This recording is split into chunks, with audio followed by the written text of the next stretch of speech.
This world provides an incredibly cool survival experience, at least above the surface. When you go directly below it though, you'll find there is a portal inside of the ancient city portal. This is the first time you can actually find that correctly working, and by the way, when you go into your stronghold to find the end portal, you'll find there is some hardened deep slate chilling directly above it. This is a fascinating collision of structures, but it's also just a fascinatingly unique seed that I wanted to share with all of you today, and you can get your hands on it by just typing in these digits to your Minecraft seed generating world. Thank you to Cracked Magnet for the seed, and in case you're curious as to what it offers that's so amazing, it really does start at the spawn. You spawn at Y120, which is higher than its surroundings, meaning you can immediately start looking around and working out where you want to go. Do you want to go towards the ocean over there? Do you want to head to the forest on the hill that seems to lead to some ice blocks up there? Or do you want to head to the river, which leads you to a plains biome? This is the decision which we'll be taking for the sake of the seed video,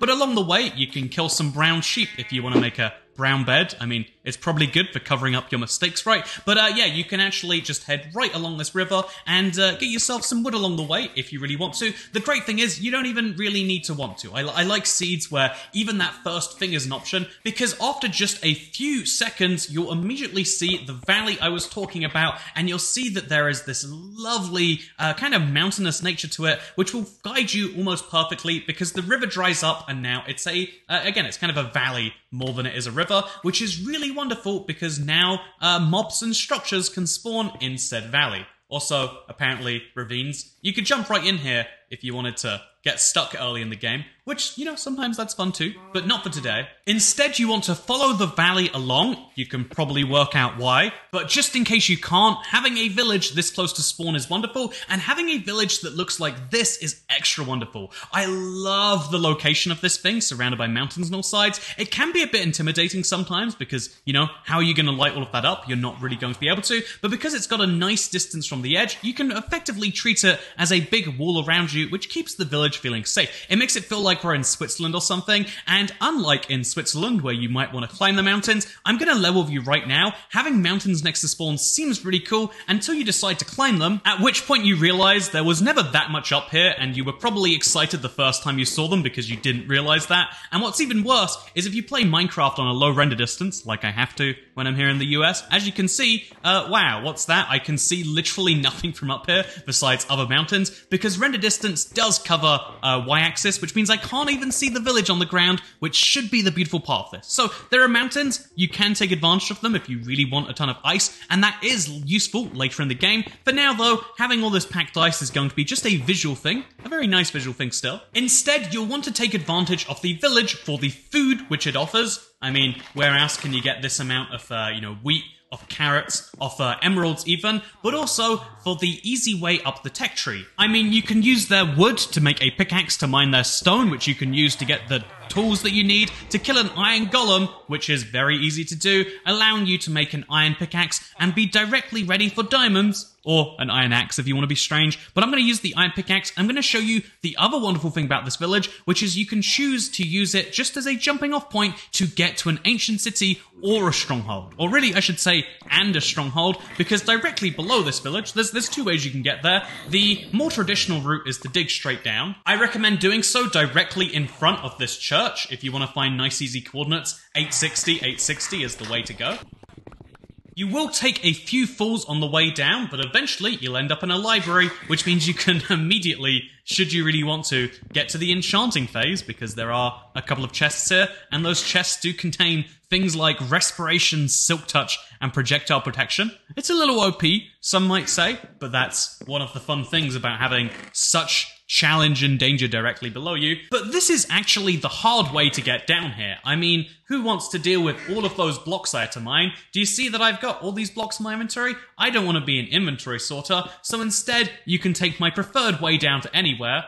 By the way, if you look around this place for long enough, you'll immediately realize that, yeah, this is a very different stronghold. Although first, before we do that, I just want to point out what a different stronghold this is. Not only is there deep slate all over this place, I mean, you have to mine literally through it here to get somewhere, and indeed, free chest, love that. But yeah, as you look around this place, you'll realize very quickly that it's strange in lots and lots and lots of ways. The second way, though, requires even fewer resources and even less effort. I'd argue maybe a bit more skill, to pull off, what you want to do is you want to head kind of diagonally towards the mountain up here. No, you're not going to be climbing it. Don't worry. We've already gone over why that's a bad idea, but you're going to be doing the opposite of climbing a mountain because you're going to be descending an anti-mountain. Sometimes people call these caves, but those people are nerds, okay? So you want to jump from here into that hole over there. So a bucket would really help you out here, but just in case you don't have one like me, instead you can try and land in this lovely water over here, and wow, now you've jumped already down to -35. And there's suspiciously some pork chops chilling around here, but that was nothing to do with me. You know what else is nothing to do with me? This ravine which spawns right over here. It will get a little bit dark, so we'll lighten the screen naturally.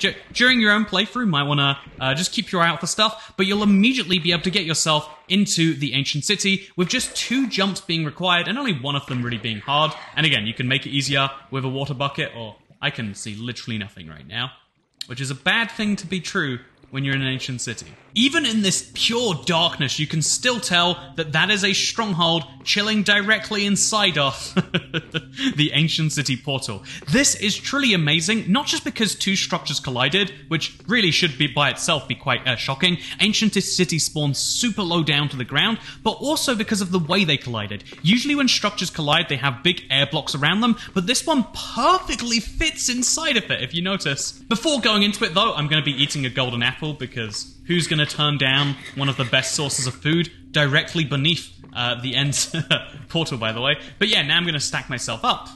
And we can feast eyes on one of the most shocking things. As you can see, it really is an end portal inside of an ancient city. I feel like too many people fake seeds on YouTube, so please do try this out for yourself. I'm actively encouraging you use the seed number listed, because this is something that is so ridiculous that you do need to trust the person telling it to you. Hopefully that person includes me for you, but if it doesn't, hopefully include yourself, because this is just so shocking. Look at that. There is just some, it's hardened deep slate chilling right next to another unbreakable block, and this means that this is one of the best seeds to start with because you'll never be able to move either of these blocks, and so later this is going to have some really weird consequences for you. Those could be good, those could be bad, but you know what they'll definitely be? They'll definitely be interesting. Just like how it's interesting that the hallway leading up to this has not just 1, but 2 separate chests. That is quite incredible by itself. Lots and lots of apples, and also an ender pearl and the other side disc.